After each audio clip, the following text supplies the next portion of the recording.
Good evening, and welcome to the... It's Down the Rabbit Hole with David Batdorf. And special guest, Matt Knapp. Back from, somewhere. Where'd you go? Nepal? Yeah, for the Yeti. I think David's on hiatus right at the second. There he is. Hiatus? Well, you were muted, so I didn't know if you had to run away on some urgent mission. Nope. Just muting myself so I don't say something stupid. Too late. That is always good. He pulled his hiatus. Tonight we delve into the state of Bigfoot research. Would that be what we're doing? But maybe that's what we'll call it.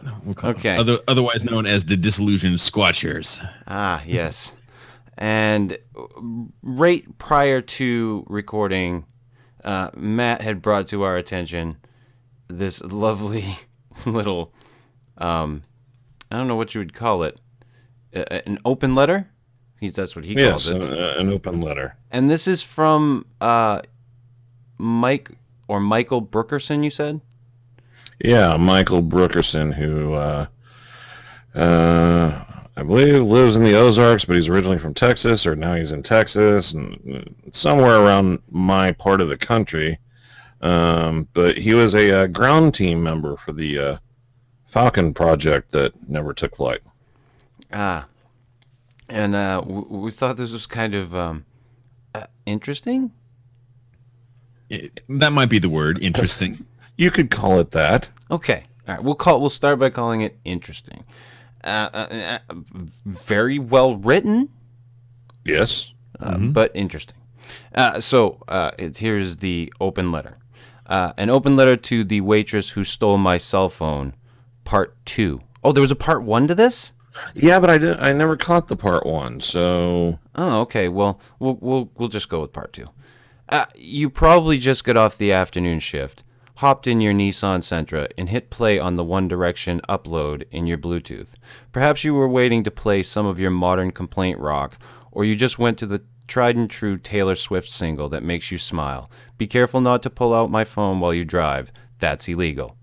As you smack your bubblegum, you remember the blonde man frowning at you when you chewed it with your mouth open so wide that the famous bats of Austin Cave could have easily come out and revealed their hidden nest deep within the recesses of your gaping maw.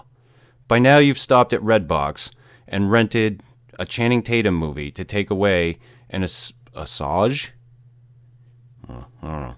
Your guilt. Somewhere beyond us. You've been to feel as you prepare your gluten-free frozen turkey dinner. You consider opening my emails. Some of those aren't business-related, are they? Why do they encourage this blonde guy to be discreet? Whoa. It is at this moment that you flip open his picture logs. If you did that on my phone, I'm not speaking, as him. If you did that on my phone, hello, and begin to notice some strange imagery, and videos as well. Is that him running through the woods at night, screaming like a banshee at some glowing pair of eyes, naked as the day he was born? You begin to play them one at a time as your pupils grow as big as saucers. They frighten you. Some of the unreleased imagery you are watching now as you white-knuckle your pleather chair show what appears to be something huge growling at the phone's owner in the dark. And the terrifying thing is when he growls back. Rawr. In your mind, you begin to wonder just what this victim of your spree crime was really into. Dark, frightening images of something huge and hairy. Some baring teeth peer out at you from the screen.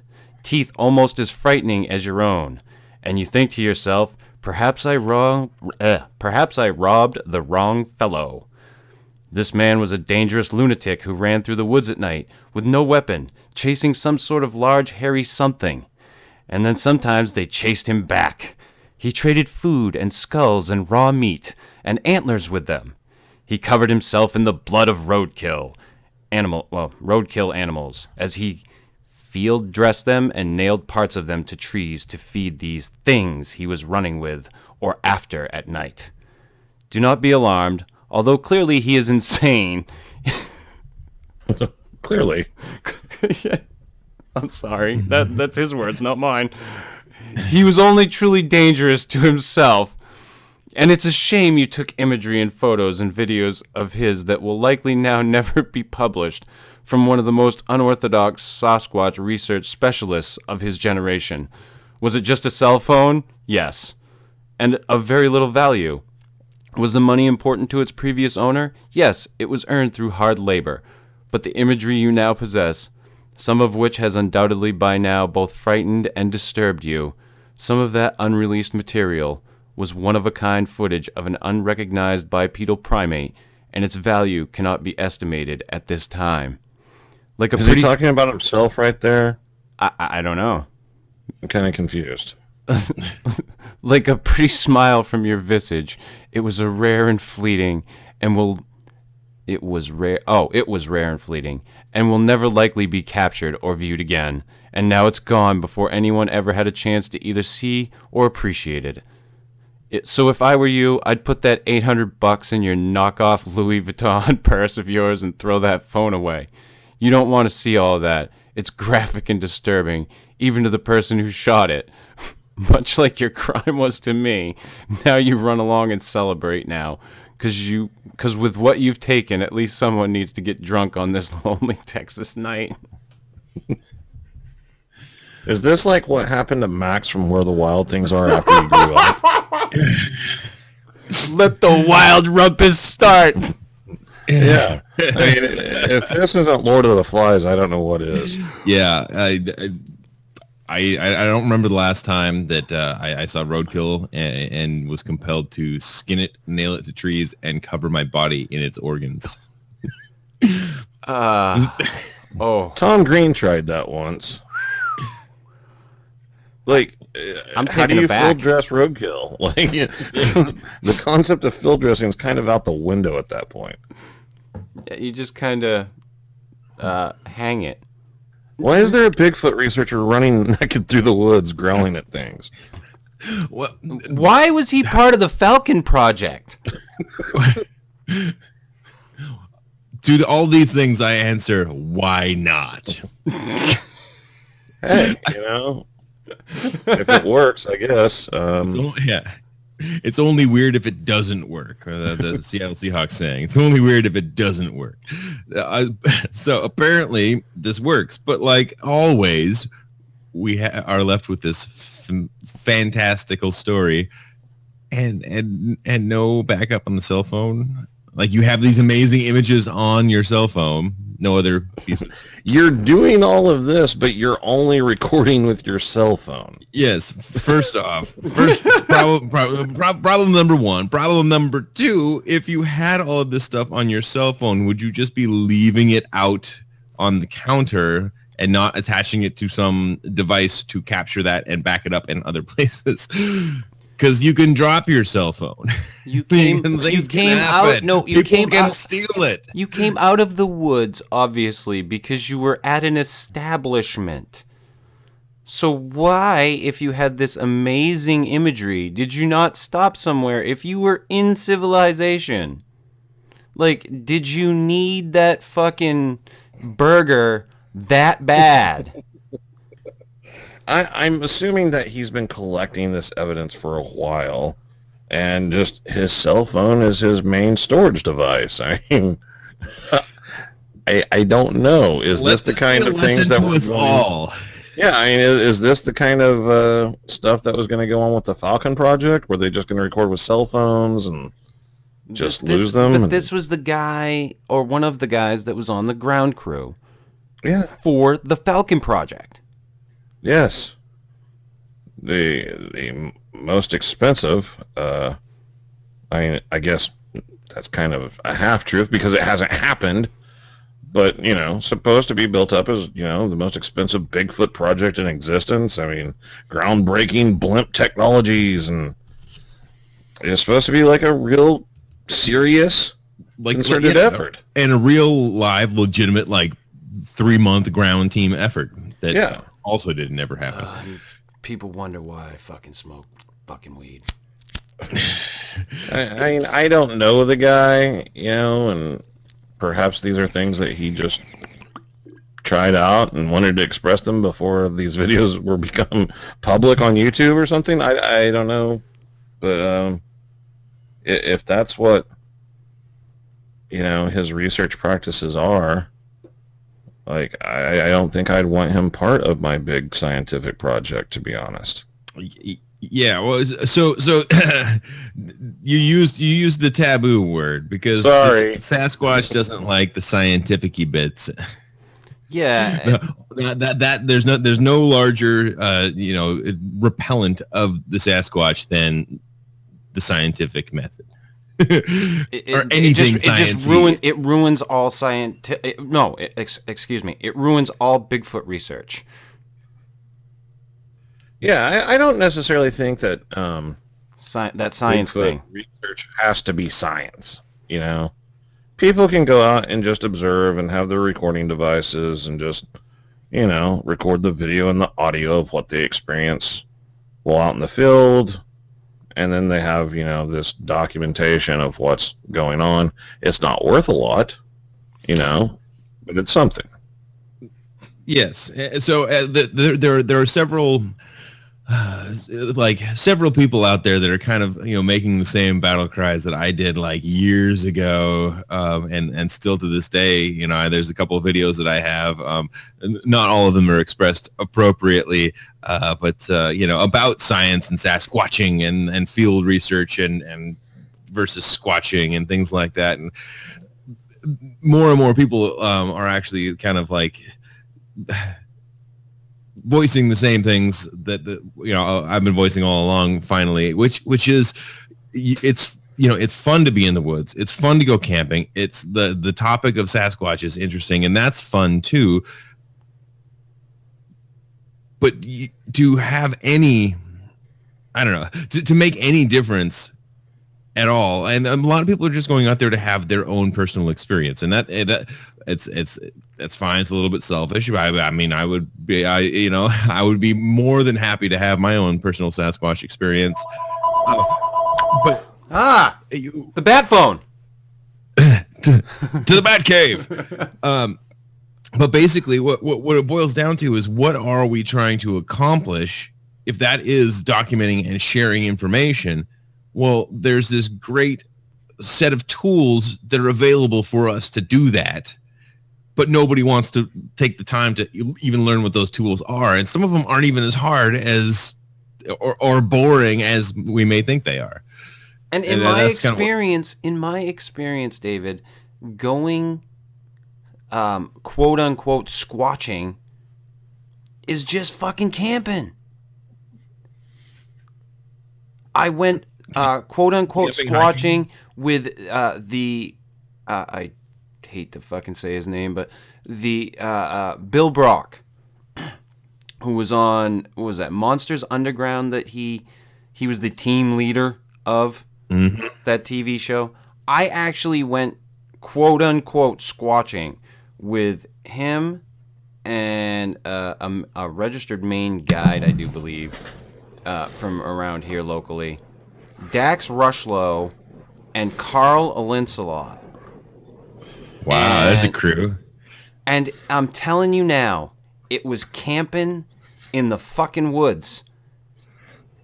Everybody got fucking drunk. I even had a couple of beers, and I don't drink very often. I mean, I drink, don't get me wrong, because obviously I had 2 beers, but I mean, I don't drink that often. I'm not a big drinker. But it was just fucking guys camping out in the woods. And when we went to the Brown property, can you say it was any different than that? It was not any different than that. I love camping. I love getting together with people, and I love talking about Sasquatch. So that's like a win-win-win. When I went on this Sierras, quote unquote expedition, it's basically an invite camp out, and that was fun to meet some new people and to have a camp out. But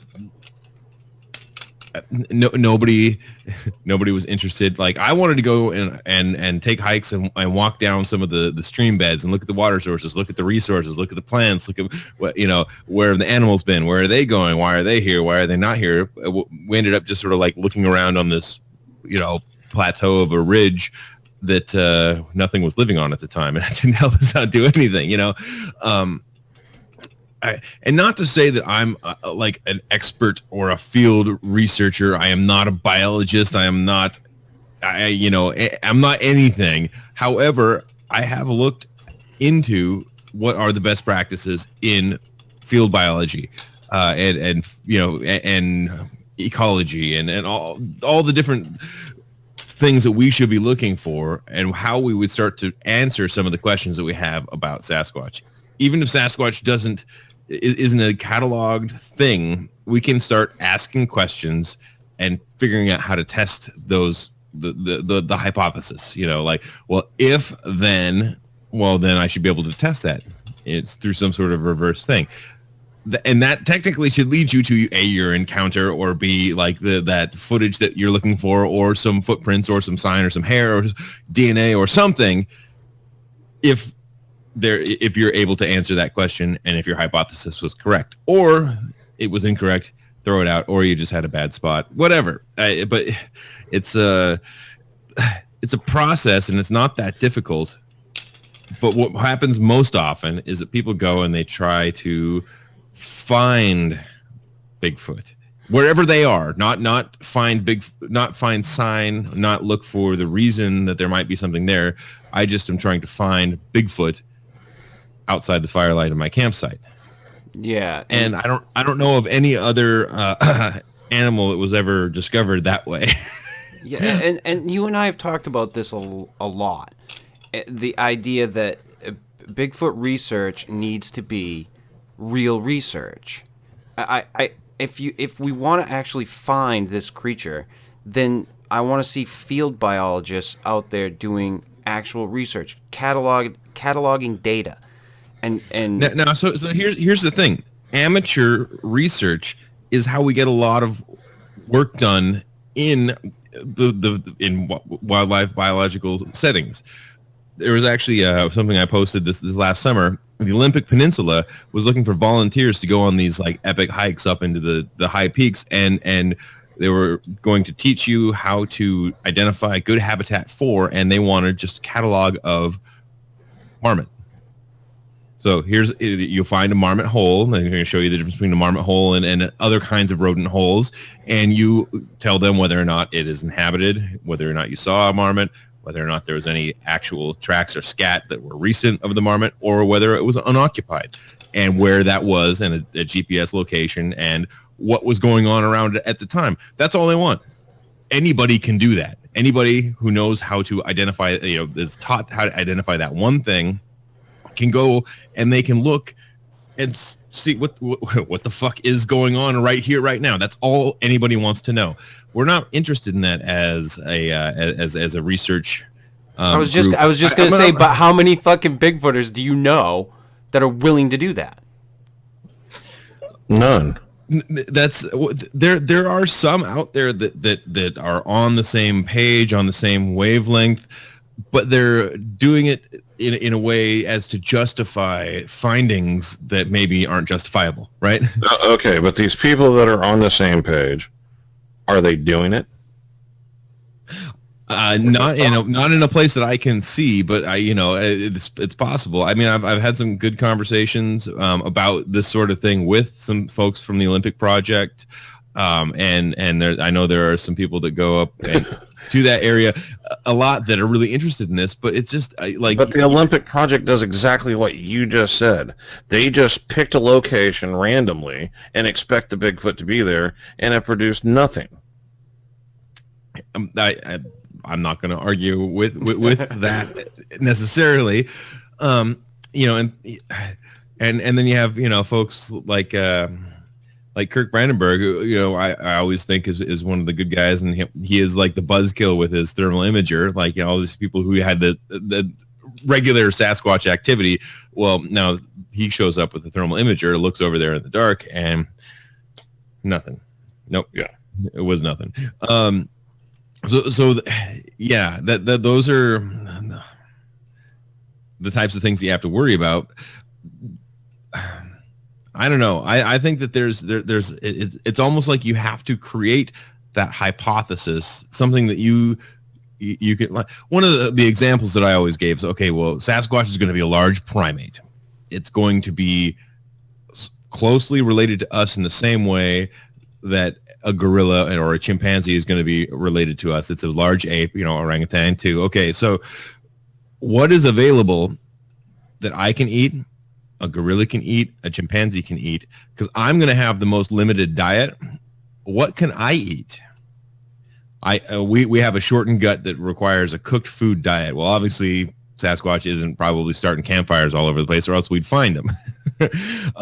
So anything that I can eat with my limited ape diet, the Sasquatch could also eat, but would not be limited to that. So if I start to follow the food sources that I can eat, like foraging, so I start to look into foraging, I start to ask these other questions, scientific-y, my pseudoscience degree, and then start looking for those items and where are they? And here's a great area. This is an area that's accessible to me and that not a lot of people go there, and it's got everything that I can eat growing there at different times, and then start to look at those things. It's either going to show me that something's been eating those or that nothing's been eating those. And then I just move my location and try it again somewhere else.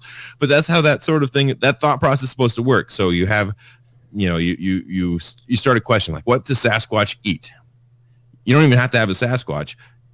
You develop that hypothesis. Mine is something that's a little bit narrower. And once you narrow it down to like, okay, well, now there's a big freaking Sasquatch footprint with a bunch of, horsetails or something like that have been eaten, obviously, in this area or pulled out of the ground. Then you can start testing specifically on horsetails. And then if you study horsetails, you realize that there's a lot of specific data about that in the time of year and elevation and rainfall and, all these other pressures. And you can actually project where you think that might fall in a given area. So it's and it also gives you an opportunity to increase your odds by setting up some sort of camera trap rather than just picking a random tree in the forest. Yeah, well, exactly. Like, this is a place where I've seen this, and this last year. I know how it grows. It's been a little bit drier this year, so I know I'm going to have to wait a few more weeks before I go there. But if I'm going to try to recreate that, you can do that. Okay, if I get into this area and the huckleberries turn from green to red, and then that's when I get, activity, well, you can actually project that, and you can go there and start watching as these plants mature. You're not looking for Sasquatch. You're looking for whatever the trigger was to have them in the area, or something as simple as that. And I'm just throwing out random, like, things that I know that I can eat that are up in this area that I'm going to. But once you're there, now what do you do? Like, how do you document all of these things? And nobody's doing that. There's actually a book. This is the thing that I was looking up where I dumped out of the Hangout just before you guys came up. It's written by a gentleman who I've been trying to get into contact with just because I'd love to bend his ear a little bit. But David George Gordon. It's called The Sasquatch Seeker's Field Manual, using citizen science to uncover North America's most elusive creature. This is an actual best-selling writer, naturalist, and scientist who is into the topic, but he's more into this citizen science and how good citizen science can be for, the lack of funding for most of this stuff. Right, and it could be good under the conditions that people are willing to do it. Yeah, to do it and to learn and to learn. But yeah, so this guy writes quirky things. He's got, like eating bugs cookbooks and, all sorts of, other interesting things. And tongue in cheek, but basically this is a great review of somebody who actually, knows this gentleman. But like, how does a veteran science writer, thoroughly steeped in the scientific method, write about something that, this is me, not David Gordon talking, almost surely doesn't exist, but which many people have fervently believed or hopes exist? It's interesting, like the sympathetic interest and detachment that this guy has to this topic. This is probably he goes through how to create field notes, how to create how to create an expedition basically based on trying to collect the kinds of data that science wants you to collect in this sort of situation. Some people aren't going to be interested in that, and that's fine.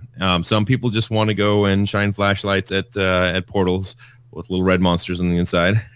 Oh yes. But if you're interested in documenting or learning more about a real live flesh and blood Sasquatch thing, there's a way that you do that. There's a way that we do that. We learn about these things in a particular way, and nobody's doing that. And I don't know. It gets to a point of like sort of disillusion. Like, how many campouts can I go on, or how many people can I meet that like it's just immediately start going off on either government conspiracies or ancient alien theories as their the Lloyd Pye followers. And what about this? What about that? What about just let it be a big fucking monkey. Right.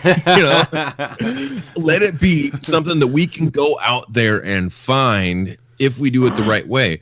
I think that for the most part, we have a really spurious sighting record.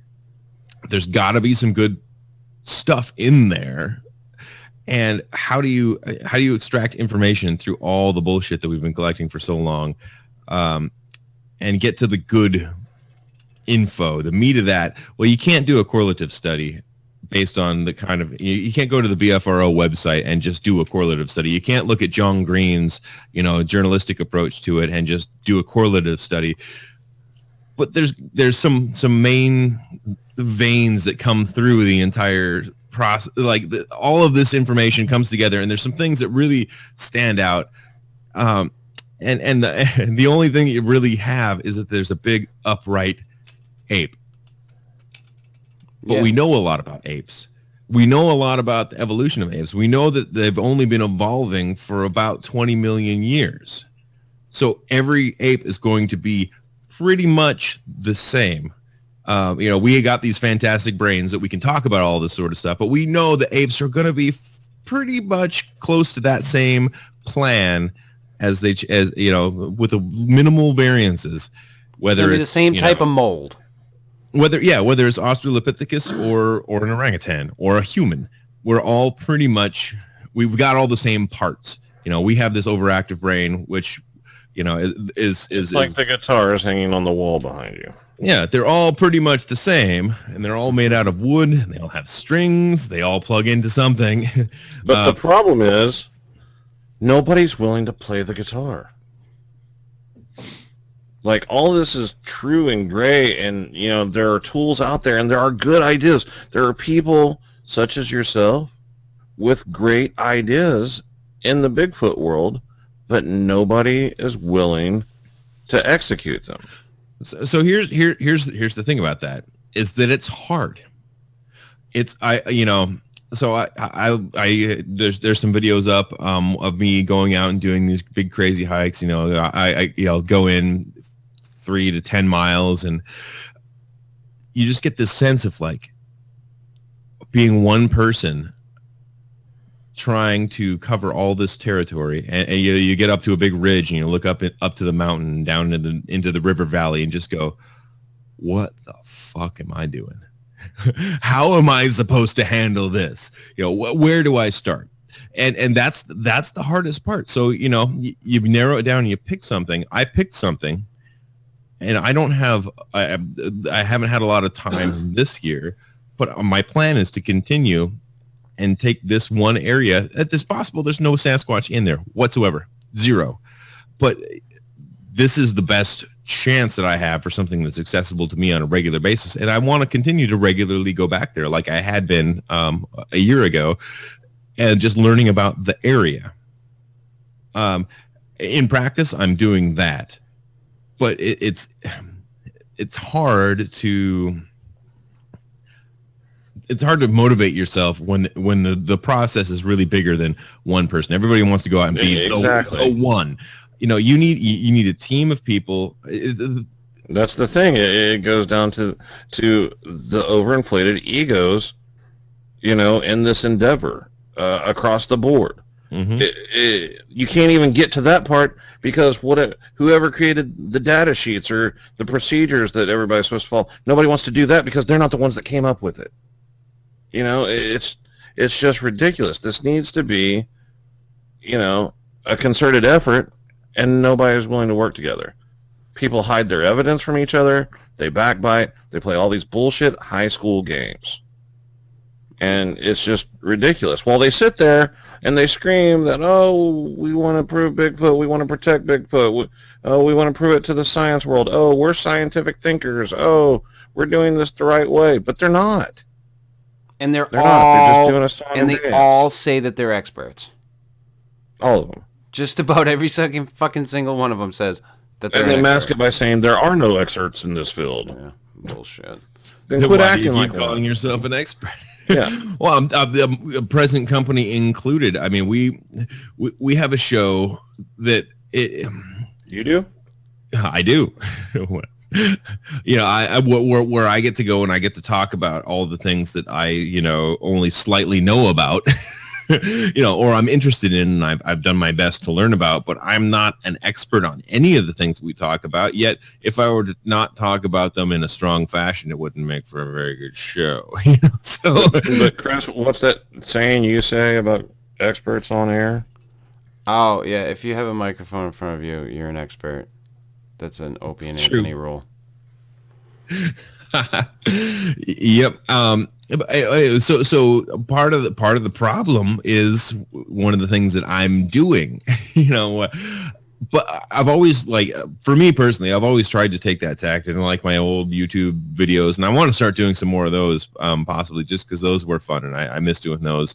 But I've always tried to take the aspects that I'm passionate about and to teach and to show other people how that process is supposed to go, and then through the process of the Squatchers Lounge podcast, and basically just sort of one by one, kind of taking all of these research projects apart, and looking at the media aspects of them. And that's another thing. Like, everybody's got the media aspect, and like I say, I'll raise my hand. Like we do a media aspect of it too.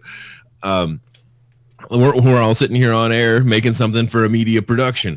But there's a media aspect to it where you have to decide who's doing what they're doing to support the media, or who's using the media to support what they're doing. Or who's using it as a social aspect of their life, to have friends and people to talk to. And there's lots of reasons that people get involved. No, absolutely, and every online community is complex. It doesn't matter if it's UFOs or Bigfoot, or if it's like the Facebook group that I get notifications to, because a lot of friends comment. But there's like this scary mommy group on Facebook, which is scary, by the way. And I it's just I just need to turn off any notifications from that group.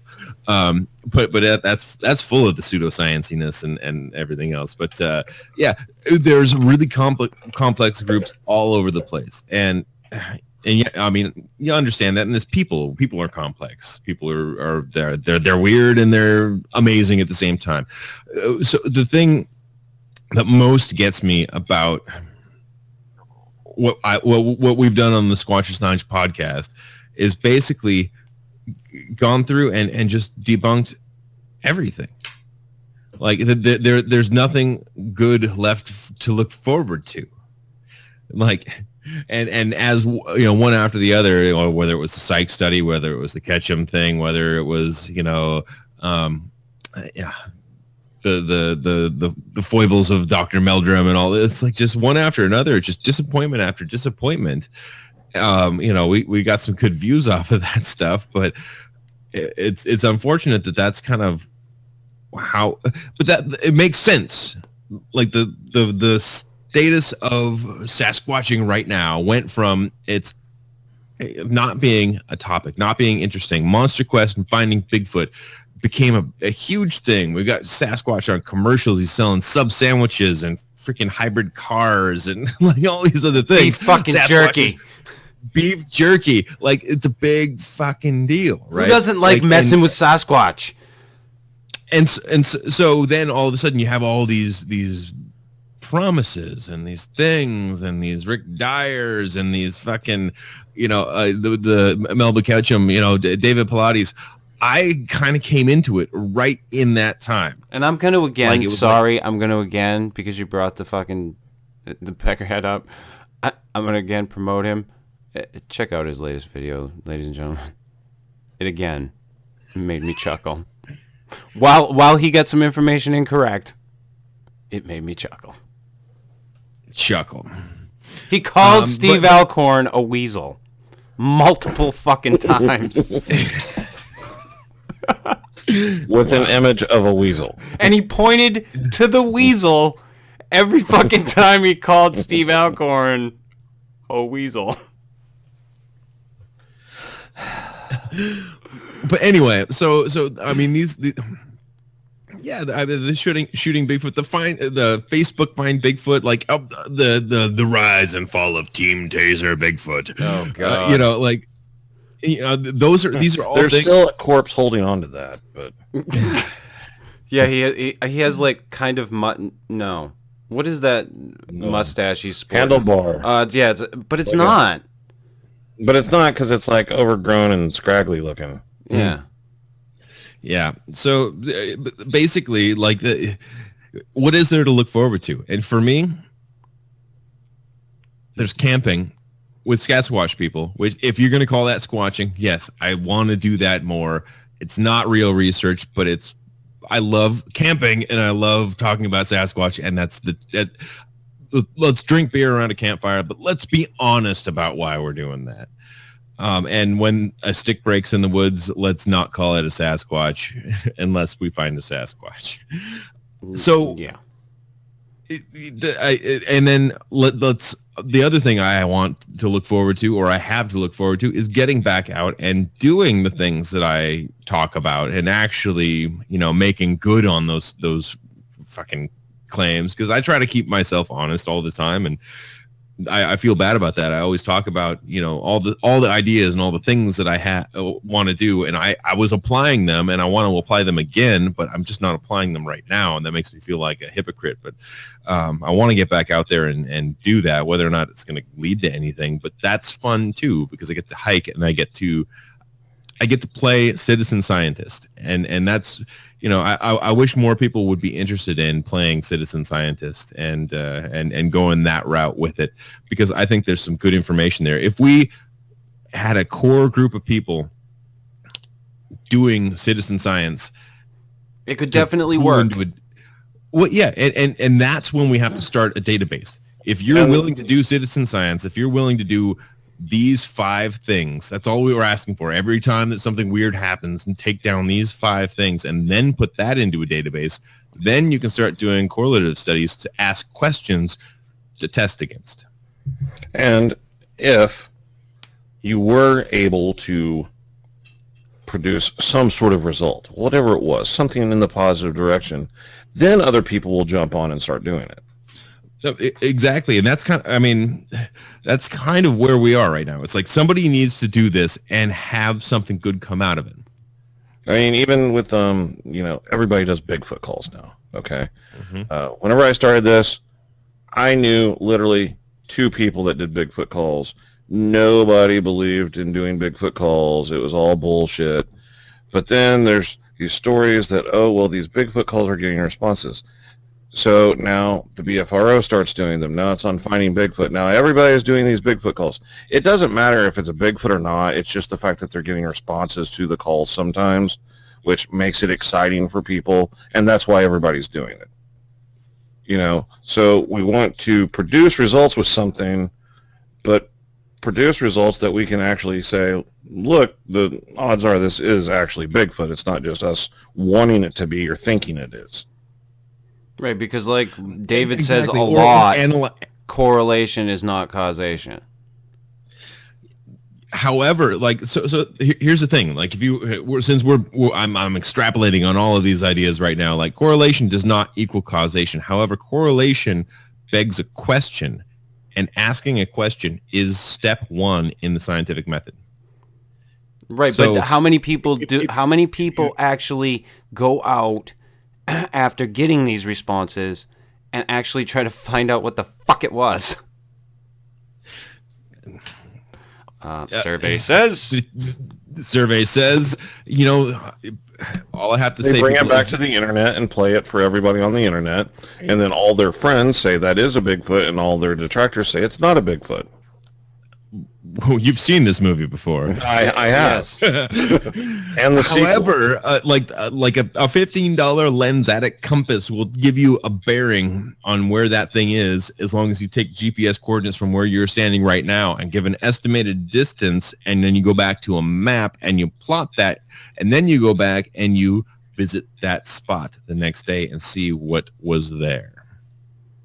Chances are you might find a campfire. Yeah.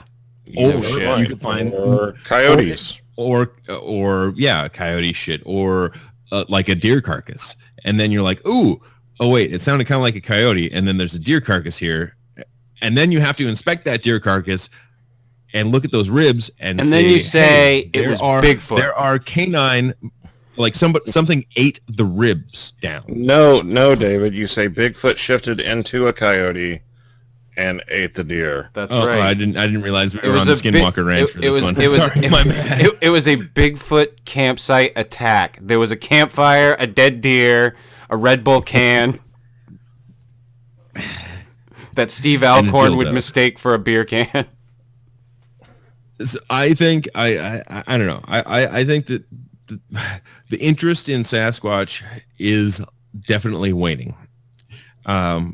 There's still a few media projects going out there scrambling for this, that, or the other, or I think that that Bigfoot has literally jumped the shark, and we're now seeing the slow losing of interest from the general public.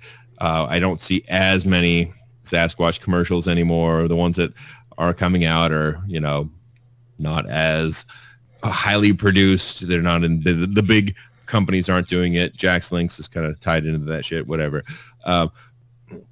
But I think we're really on the downside of the popular demand for Bigfoot, and so hopefully we can actually hear through the noise some good stories and see if there's something, a core group of people that's willing to do some sort of actual scientific expeditions. And I don't know what the protocols were for the Falcon project, but I have this feeling that they weren't the protocols of a field biological team or an ecological study. That's my feeling. My feeling is that there was probably going to be a camera involved at many points, and it was funded by something that was going to film them in the woods freaking themselves out. You can, just for the record, you and I have talked about this before, David, you can actually be trained and certified in wildlife forensics. You can be trained to look for animal sign and be able to read it and interpret it.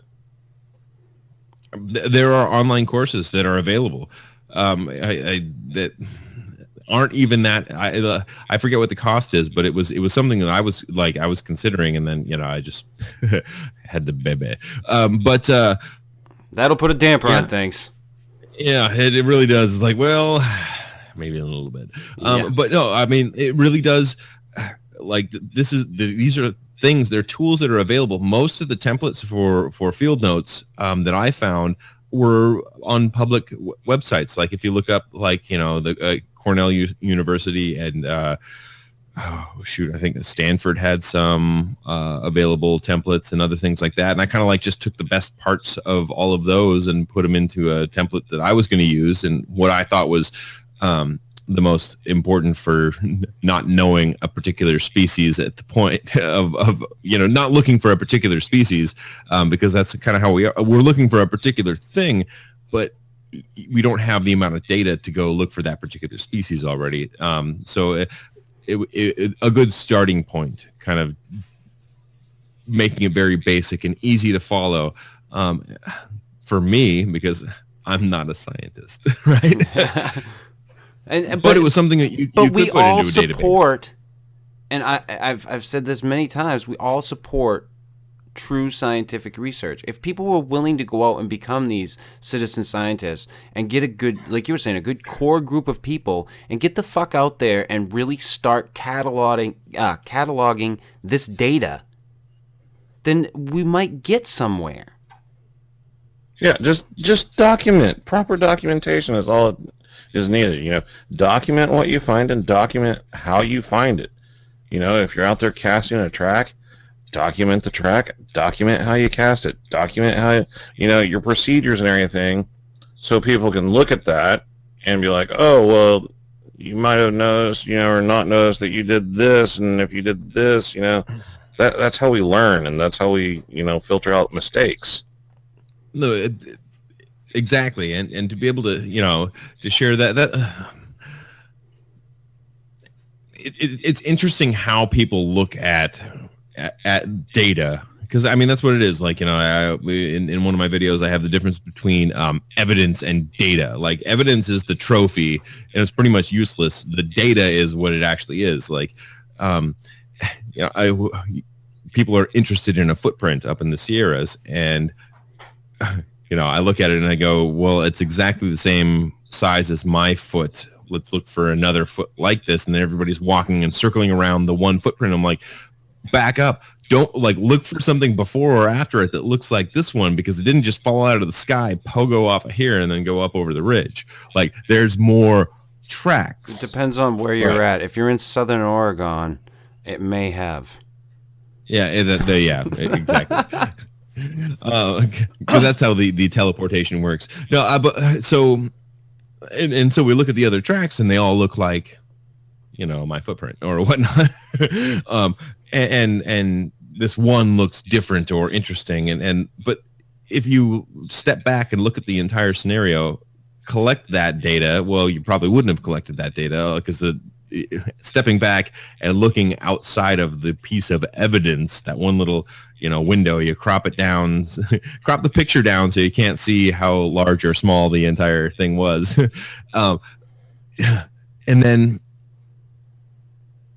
yeah, you can rule it out, or you're going to find enough information to put forth something compelling.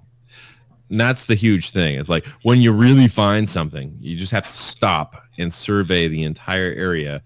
And the problem with people not looking for things, but right. just to continue the trackway. The problem with people out in the Bigfoot research, quote unquote, community, whatever the fuck you want to call it, is that they crop the fucking picture. There's never a full view picture of the situation. It's always cropped down to this one little thing. It's a fucking thermal video, or it's a fucking footprint, or it's a fucking hair sample, or whatever the fuck they fucking think they find. But that's what they crop it down to. They never look at the big picture. Yeah, exactly. A perfect point is, you know, and I've always been a proponent of this in the film Dead Bigfoot, down in the Sierras. The first time I went camping with Justin, we also found a footprint, and I immediately was like, that's a bear footprint. It looks exactly like it was the perfect 18-inch Sasquatch footprint. I'm not even joking. It had, you know, had the 5 toes. It had, you know, a heel. It had everything going for it. However, the substrate had been completely scraped down. All the leaf litter and all the pine litter had been scraped down to the hard pack, you know, the dusty clay, meaning that it had been bulldozed. It wasn't stepped on. It was like bulldozed out. If you pulled back from those photographs, you could see that there were some very clear bear tracks just before and just after that track.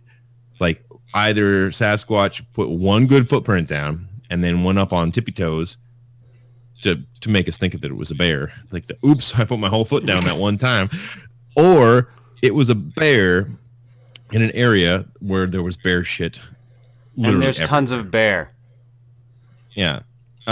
So again, you can take that I have a lot of personal photographs, a couple of which showed up in the in that documentary, but a bunch of personal photographs that showed that was a bear trackway, basically. And you keep your mouth shut for a long time on some of those things. And, because, it's not that I was asked to like outright, but I was just like, okay, whatever, I really don't care. And then you realize that, you're really doing more harm than good sometimes. And I understand people get carried. This part of being a Sasquatch researcher is getting carried away. You have to get carried away or else you're totally poo-pooing on everything, which is where I've gotten to. But at some point you have to actually continue to follow that thing. And I've slowly gotten to the point where it's like, okay, I don't think that there's anything to this, but let's go find out. And well, most of the times I find out what it is that's not Sasquatch, and that's cool too. It's led to some cool things for me as well. But I think we all need to be. I think we all need to be realists when it comes to this. We need to fucking look at it realistically. Stop looking at it fantastically. Don't jump out in the woods and think you're gonna immediately have a fucking Bigfoot sighting. Don't call it a fucking Bigfoot expedition, because it's not. Picking a spot, going there, and trying to find Bigfoot is not a Bigfoot expedition. A Bigfoot expedition would be, okay, we know where the Bigfoot's going to be, and we're going to go there, and we're going to go see it. We don't have those. Yeah. You have to have enough data to know that, hey, there's something up here for sure that it was, so I would argue that like a Bigfoot expedition could be like a complete snipe hunt. It's how you operate in that, during that snipe hunt. The first time that they went up looking for a gorilla, they don't even know what they're looking for. There's no data for this. There's no anything. It's just the villagers say there's a big, black ape up there. And so we go on expedition to go find it. And eventually we do. And then eventually we have a lot of data that's, so then we start finding all these other groups and pockets and learning about them and doing these sort of things. That's the kind of expedition that we're on, is that first, like, hey, somebody said that they saw something. That was a real expedition. Yeah, and they did look for, and anytime they found something, they documented it. And if they were looking, if Sasquatch eats vegetation, tree breaks are probably a thing, but it's probably not trees they're breaking. It's probably, it would be to get at something, right? Right. To whether it's ripping off, the big leafy foliage or other things. It's probably a thing, but not the way that we think it is, because Sasquatch, are probably not Native Americans as much as the stories with the allegories say, to the fact that they're making markers for this, that, and the other. Well, that's one of the points that I've mentioned numerous times in the past. We can't apply our behavior on these things. I mean, we have no idea if Bigfoot make X formations, for instance. And there are just a random 2 trees fall, 2 sticks fall, and they cross each other in the form of the X. But there's also, I personally have experience finding, 2 large limbs like shoved down into the ground and just a freestanding X. I don't know what caused it, but if we speculate that Bigfoot does these things, which, at least 80% of the Bigfoot world accepts, to say that, those are territorial markers, those mean stay out. Why? Why would they mean that? Why would that be the meaning behind an X formation if the Bigfoot are leaving it? Well, it isn't. It's what it means to us, what we're accustomed to it meaning, and we're putting that on them. But why would a Bigfoot try to communicate with a human? It would be a message to another Bigfoot. At the first point, but the second point would be why I understand territorial markings, but if you think of a sparse population of things, like there's better ways of doing that last longer than some sticks in the ground. Like urine? It could be like, hey, I got to get back here because those berries are going to be ripe next week. If they are that complex, there's probably more beneficial reasons to have done that, not just keep out, trespassers be warned, like that's very much an us way Here of thinking. be dragons. Yeah. You can't do that. And I walked past the X and nothing happened, so. Well, maybe you should have walked through the X. Maybe into another dimension. But the portal goes right here. Yeah. Turn on the flashlight, Matt. There's a lot of problems with the current state of Sasquatch research, and it makes it, like, honestly, like somebody like me who's just like, I wish that we could all get together and just talk about this and put it out there, and here's what we're going to do, and here's the database we're going to put it in, and check your ego. Let's just find something and see if we can find what we're all looking for. And it's not happening. And, like, I'll just say, like, the Squatchers Lounge podcast, it helps some of the newbies that are slowly falling off. It helps them to understand, like, when we call out, like, hey, don't, there's some fuckery going on over here. There's some shit starting here. There's some this, there's some that, like that. But it's really also part of the problem because, as we make our declarative statements about this, that, and the other, and, I go and talk about primates more than talk about Bigfoot. It's not really solving the issue. And that's, to me, it's the media aspect of it has gotten a little bit out of control. And, I just want to go back to the basics. That's where I'm at. Let's do some real boots on the ground field research time, and let's learn what field research is and should be.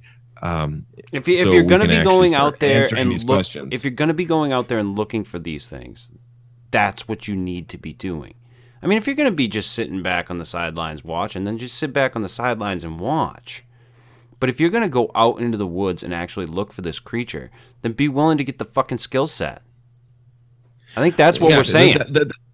That was my first experience going out, was, people had experiences, and there was this weird footprint that, you get caught up in the excitement afterwards, and you're like, well, what if, like, I was thinking to myself, well, what if we actually found something?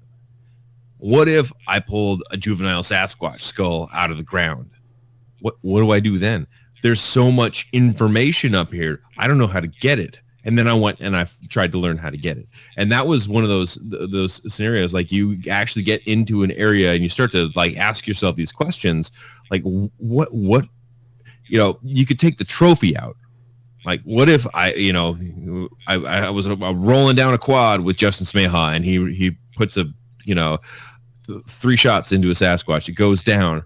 You can take the Sasquatch out, but that doesn't really teach you anything about how to find another Sasquatch to study while it's alive, right? Yeah, that just it just gives you some, like, biology and morphology and shit like that. We can figure out the weights of its organs and what it ate that day, and and we can do a lot more speculation. Yeah, well, it doesn't teach you shit about a creature. It just, like, you can wait, like, yep, that's an ape. It's got a little bit different proportions. Wait a minute, David. I just saw Jurassic World, like, last week, so you can't tell me we don't know anything. Oh wait. Anyway, so that's the idea. Is, like, how do you extract the information from the environment in which you found the interesting thing? You put yourself even in the situation of just, like, having to imagine, like, what would I do if, and you're like, I am totally unprepared for this. And so learning that is key, and being able to take that information, if everybody was doing it in the same way at the same time, the BFRO has no no form to fill out that gets ecological data. John Green actually did a better job, but he just took everything. There was no parsing of whether it was, BS or not, and then put that into a database. So they're intrinsically flawed already. So how do you start a new database? And you have to do it in this very detached scientific way. And it's not that hard as long as you know what the tools are. And if you're given the tools, once you have the tools, they're there with you all the time. And all you need is a pen and a pad of paper or a voice recorder, or you can make your YouTube videos and just use that as your voice notes. It's not that hard. No, it's not. And we beat the fuck out of it. Yeah, I know. Yeah. It's a horrid state of affairs. I wish things were better. Like I'm one of those people, I want to believe. I've never seen anything. I've never had any real quote unquote experience. I'm just a guy that likes the topic, but we seriously fucking need some real research at this point.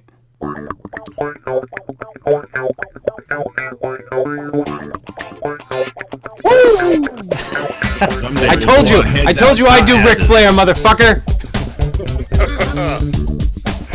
This has been Down the Rabbit Hole with David Batdorf, episode 5.